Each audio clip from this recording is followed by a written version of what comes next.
नमस्ते। Money capital channel में आप सबका स्वागत है। तो आज हम इस वीडियो में BCL इंटरप्राइजेस लिमिटेड इस कंपनी का जो शेयर है उसके बारे में फुल इन्फॉर्मेशन देखने वाले, ताकि हमें ये पता चल सके कि कंपनी की फ्यूचर की ग्रोथ कैसी होगी और ये कंपनी हमें एक अच्छे रिटर्न देते हुए देखने को मिलेगी या फिर नहीं। इसके लिए हमें कंपनी के रिलेटेड फंडामेंटल इन्फॉर्मेशन है, जिसमें कि कंपनी के अभी का जो क्वार्टर फर्स्ट का रिजल्ट है उसमें कंपनी ने किस तरह का परफॉर्मेंस किया है, उसके साथ ही में प्रॉफिट एंड लॉस स्टेटमेंट में कंपनी किस तरह का परफॉर्मेंस कर रही है, कंपनी के ऊपर कितना बोरिंग्स है और कंपनी के जो प्रमोटर है उनके पास कंपनी के कितने शेयर होल्डिंग है, उन सब के बारे में इंफॉर्मेशन देखनी पड़ेगी।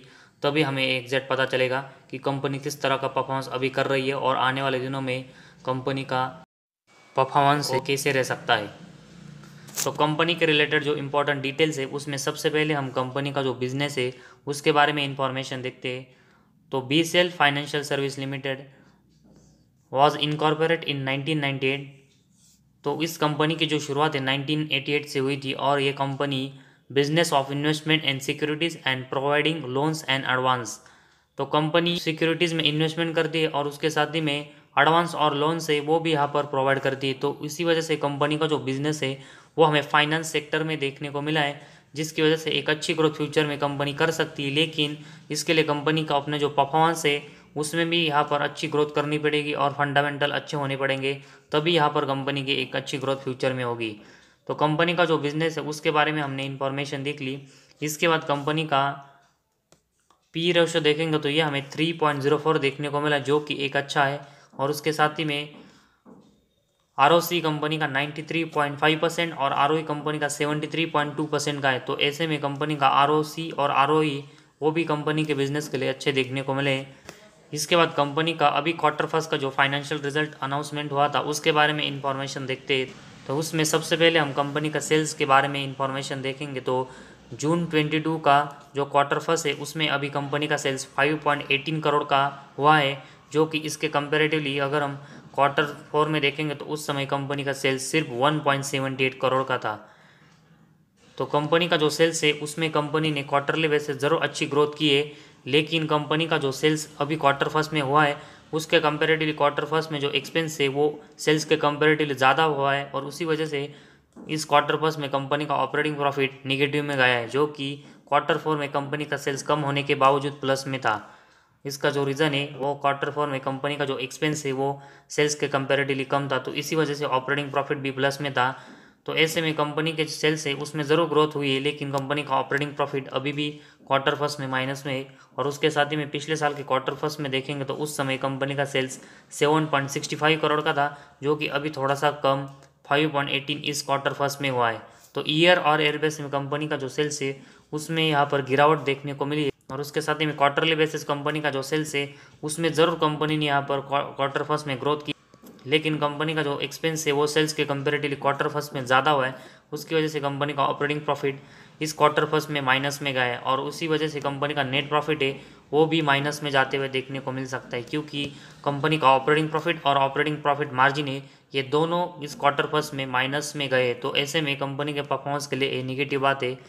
तो कंपनी का जो सेल्स है उसके बाद कंपनी का नेट प्रॉफिट देखेंगे तो क्वार्टर फर्स्ट में अभी कंपनी का नेट प्रॉफिट माइनस 0.60 लाख देखने को मिला है, जो कि हमने कंपनी के ऑपरेटिंग प्रॉफिट और ऑपरेटिंग प्रॉफिट मार्जिन जो माइनस में गए उसकी वजह से कंपनी का नेट प्रॉफिट भी यहाँ पर क्वार्टर फर्स्ट में माइनस में गया है, और उसके साथ ही में कंपनी का EPS है वो भी माइनस में गया। तो क्वार्टरली बेसिस क्वार्टर फोर में कंपनी 1.30 करोड़ के प्रॉफिट में थी, वो अभी हमें 60 लाख के लॉस में देखने को मिली। तो ऐसे में क्वार्टरली बेसिस कंपनी को नेट प्रॉफिट में लॉस देखने को मिला है। और पिछले साल के क्वार्टर फर्स्ट में देखेंगे तो उस समय कंपनी का नेट प्रॉफिट 1.21 करोड़ का था, जो कि अभी इसके कंपेरेटिवली अभी क्वार्टर फर्स्ट में कंपनी का नेट प्रॉफिट -60 लाख का है। तो ऐसे में क्वार्टरली बेसिस के साथ में ईयर और एयरबेस में भी कंपनी का नेट प्रॉफिट है वो पॉजिटिव से निगेटिव में गया, जो कि कंपनी के बिजनेस के लिए निगेटिव बात है। और उसके साथ ही में कंपनी का EPS भी ईयर और एयरबेस में निगेटिव में गया है और क्वार्टरली बेसिस भी निगेटिव में गया है। तो ऐसे में कंपनी का क्वार्टरली बेसिस जरूर हमें सेल्स में ग्रोथ देखने को मिली, लेकिन सेल्स के कंपेरेटिवली जो क्वार्टर फर्स्ट में एक्सपेंस ज़्यादा हुआ है उसकी वजह से कंपनी का नेट प्रॉफिट, ऑपरेटिंग प्रॉफिट और EPS है इन सब में कंपनी हमें लॉस करते हुए देखने को मिली, जो कि कंपनी के परफॉर्मेंस के लिए निगेटिव बात है। तो अभी क्वार्टर फर्स्ट का जो फाइनेंशियल रिजल्ट अनाउंसमेंट हुआ है उसमें कंपनी हमें लॉस मेकिंग देखने को मिली है। तो शॉर्ट टर्म की नज़र से कंपनी का क्वार्टर रिजल्ट देखना यहाँ पर इम्पोर्टेंट होता है। तो ऐसे में हम शॉर्ट टर्म के नज़र से यहाँ पर एनालिसिस कर सकते हैं कि कंपनी का परफॉर्मेंस कैसा होता है। लेकिन अगर हमें लॉन्ग टर्म की नज़र से और इन्वेस्टमेंट की नज़र से किसी भी कंपनी में यहाँ पर इन्वेस्टमेंट करनी है तो इसके लिए कंपनी के प्रॉफिट एंड लॉस स्टेटमेंट देखना ज़रूरी है। तो इसके लिए हम इसके बारे में इंफॉर्मेशन देखते हैं। तो सबसे पहले कंपनी का सेल्स है वो देखेंगे। तो मार्च 11 में कंपनी का सेल्स 0.09 था, इसके बाद 0.08, 0.06, 0.08, 0.50। मार्च 11 से लेकर मार्च 15 तक कंपनी का जो सेल्स है उसमें हमें कोई यहाँ पर ग्रोथ देखने को नहीं मिली थी। लेकिन इसके बाद मार्च 16 से कंपनी का जो सेल्स है उसमें थोड़ी सी ग्रोथ देखने को मिली और कंपनी का सेल्स 2.54, 1.68, 6.19। इसके बाद मार्च 19 में फिर से कंपनी का सेल्स 1 करोड़ के नीचे गया। इसके बाद मार्च 20 में भी ऐसा रहा और उसके बाद मार्च 21 में कंपनी का सेल 7.67 करोड़ और मार्च 22 में 38 करोड़ का कंपनी का सेल्स हुआ है।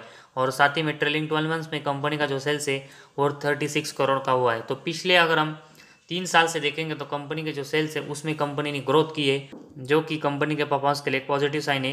तो ऐसे ही कंपनी को अपनी जो सेल्स की ग्रोथ बढ़ रही है वैसे कंपनी को कंटिन्यू ऐसे ही बढ़ानी पड़ेगी ताकि कंपनी लॉन्ग टर्म के नज़र से एक अच्छी हो। तो फिलहाल कंपनी 3 साल में तो पिछले 3 साल में कंपनी का जो सेल्स है उसमें अच्छी ग्रोथ हुई है और उसके कंपेरेटिवली पिछले 3 साल में अगर हम देखेंगे तो कंपनी का जो ऑपरेटिंग प्रॉफिट है वो भी प्लस में देखने को मिला है। जिसका रीज़न अगर हम देखेंगे तो कंपनी का जो सेल्स है उसके कंपेरेटिवली कंपनी का जो एक्सपेंस है वो पिछले 3 साल में कम हुआ है और उसी वजह से कंपनी ऑपरेटिंग प्रॉफिट में अच्छा यहाँ पर नेट प्रॉफिट जनरेट कर रही है। और उसके साथ ही में कंपनी का ऑपरेटिंग प्रॉफिट मार्जिन है वो भी 20% के ऊपर पिछले 3 सालों में गया है। तो ऐसे में कंपनी का जो ऑपरेटिंग प्रॉफिट इससे पहले अनस्टेबल था वो अभी हमें पिछले 3 साल में देखने को मिला है। तो ऑपरेटिंग प्रॉफिट और ऑपरेटिंग प्रॉफिट मार्जिन है इसकी जो ग्रोथ है वो पिछले 3 साल में अच्छे से ग्रोथ हुई है। और उसके साथ ही में कंपनी का नेट प्रॉफिट देखेंगे तो पहले 5 साल में कंपनी का नेट प्रॉफिट है वो 0.01 से लेकर 0.07 देखने को मिला था। लेकिन इसके बाद कंपनी 2 साल फिर से लॉस में गई, इसके बाद फिर से 2 साल कंपनी प्रॉफिट में आई, इसके बाद फिर से कंपनी हमें लॉस मेकिंग देखने को मिली। लेकिन अगर हम पिछले 3 साल में देखेंगे तो ट्रेलिंग 12 मंथ्स को पकड़ के तो कंपनी का जो नेट प्रॉफिट है उसमें कंपनी ने एक अच्छी ग्रोथ की है और उसके साथ ही में कंपनी का ईपीएस भी पिछले 3 साल में प्रॉफिट में देखने को मिला है, जो कि कंपनी के बिजनेस के लिए एक पॉजिटिव साइन है। तो अभी सिर्फ कंपनी का प्रॉफिट एंड लॉस स्टेटमेंट में कंपनी हमें अच्छा परफॉर्मेंस करते हुए देखने को मिली, लेकिन बाकी की कंपनी के रिलेटेड जो इंपॉर्टेंट डिटेल्स है वो भी देखना बाकी है। तो सभी डिटेल्स देखने के बाद हम फुल एनालिसिस करेंगे कि हमें इस कंपनी में कितनी और कैसी इन्वेस्टमेंट करनी है। तो कंपनी का प्रॉफिट एंड लॉस स्टेटमेंट में कंपनी ने अच्छा परफॉर्मेंस किया है। इसके बाद कंपनी की बैलेंस शीट है उसके बारे में इंफॉर्मेशन देखते हैं। तो उसमें एक सबसे पहले कंपनी का रिजर्व देखेंगे तो ये हमें मार्च 22 में 4.63 करोड़ का देखने को मिला है, जो कि मार्च 21 में 1.73 और मार्च 20 में माइनस में देखने को मिला था।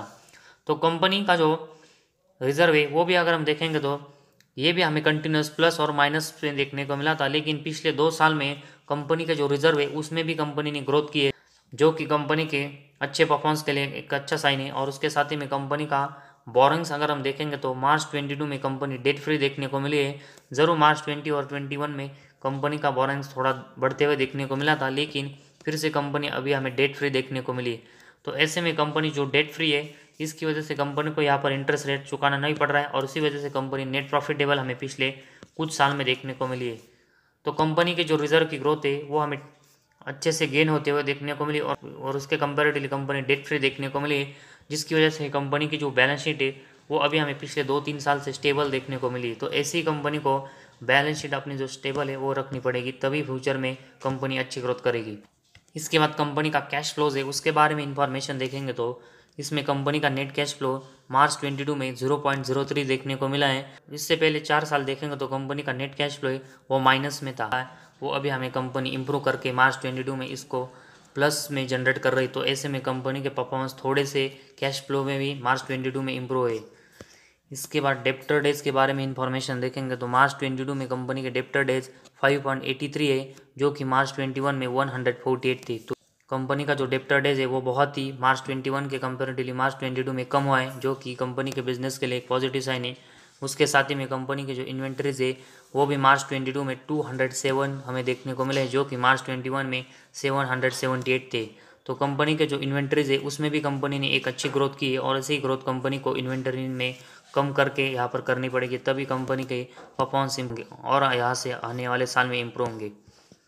इसके बाद सबसे लास्ट में कंपनी का शेयर होल्डिंग पैटर्न देखेंगे तो इसमें प्रमोटर के पास हमें जून 22 में सिर्फ 3.15% की हिस्सेदारी देखने को मिली है, जो कि इसके कंपैरेटिवली पब्लिक के पास 96.85% की हिस्सेदारी देखने को मिली। तो मेजॉरिटी स्टेक यहाँ पर पब्लिक के पास है, जो कि कंपनी के परफॉर्मेंस और बिजनेस के लिए एक निगेटिव बात होती है। तो ओवरऑल कंपनी के रिलेटेड जो अभी हमने फुल इन्फॉर्मेशन देखी, उसमें क्वार्टर फर्स्ट का जो फाइनेंशियल रिजल्ट है उसमें कंपनी लॉस मेकिंग ज़रूर हुई है, लेकिन इसके बाद कंपनी का प्रॉफिट एंड लॉस स्टेटमेंट में कंपनी का सेल्स, कंपनी का नेट प्रॉफिट, ईपीएस और कंपनी का ऑपरेटिंग प्रॉफिट है, इसमें पिछले 3 साल में कंपनी ने एक अच्छी ग्रोथ की है। उसके साथ ही में डेप्टर डेज और इन्वेंट्री डेज है वो भी कंपनी की यहाँ पर इम्प्रूव हुए। इसके साथ ही में कंपनी का कैश फ्लो मार्च 22 में इम्प्रूव हुआ है, और उसके साथ ही में कंपनी का पी रेशो है वो भी अच्छे वैल्यूएशन पर है, और कंपनी के रिलेटेड जो आरओसी और आरओई है उसमें भी कंपनी के जो नंबर्स है वो अच्छे देखने को मिले। तो कंपनी पिछले 3-4 साल से अपना जो परफॉर्मेंस है वो इम्प्रूव करने की यहाँ पर कोशिश कर रही है, और उसके साथ ही में कंपनी हमें डेट फ्री देखने को मिली है। तो पिछले 3-4 साल में कंपनी के जो परफॉर्मेंस इम्प्रूव है उसकी वजह से अभी हम इस कंपनी में इन्वेस्टमेंट के बारे में सोच सकते हैं, लेकिन अभी भी कंपनी के जो प्रमोटर के पास इस कंपनी की ज़्यादा हिस्सेदारी नहीं है, इसी वजह से अभी ज़्यादा इन्वेस्टमेंट करना इस कंपनी में रिस्की हो सकता है। तो जब हमें यहाँ पर प्रमोटर इस कंपनी की हिस्सेदारी बढ़ाते हुए देखने को मिलते हैं, उसके बाद ही हम इस कंपनी में यहाँ पर अपनी जो हिस्सेदारी है वो यहाँ पर बढ़ाएंगे। तब तक हम सिर्फ इस कंपनी में एक छोटी इन्वेस्टमेंट कर सकते हैं, और कंपनी की जो ग्रोथ है वो किस तरह की आने वाले दिनों में होगी उसके ऊपर डिपेंड होगा कि इस कंपनी में हमने जो छोटी इन्वेस्टमेंट की उसको हम बढ़ाएंगे या फिर नहीं। तो ओवरऑल कंपनी के रिलेटेड जो परफॉर्मेंस में कंपनी जो पिछले 3-4 साल में अच्छा ग्रोथ कर रही, उसकी वजह से शॉर्ट टर्म की नज़र से कंपनी हमें एक अच्छा रिटर्न देते हुए देखने को मिल सकती है, लेकिन कंपनी को लॉन्ग टर्म की नज़र से अच्छा परफॉर्मेंस करना है तो कंपनी के प्रमोटर है उनको अपनी हिस्सेदारी इस कंपनी में बढ़ानी पड़ेगी। और उसके साथ ही में कंपनी जिस तरह सभी सेगमेंट में पिछले 3-4 साल से ग्रोथ कर रही है, कंपनी को वैसे ही कंटिन्यूस और कांस्टेंट ग्रोथ आने वाले साल में करनी पड़ेगी, तभी कंपनी एक मल्टीबैगर और अच्छी रिटर्न हमें लॉन्ग टर्म में देगी। तो फिलहाल शॉर्ट टर्म नज़र से एक छोटी इन्वेस्टमेंट इस कंपनी में हम कर सकते हैं, जिस तरह कंपनी प्रॉफिटेबल और कंपनी परफॉर्मेंस इंप्रूव कर रही है। तो फिलहाल आज हमारे इस वीडियो में बस इतना ही। अगर आपको हमारा वीडियो पसंद आया तो इस चैनल को ज़रूर सब्सक्राइब कीजिए।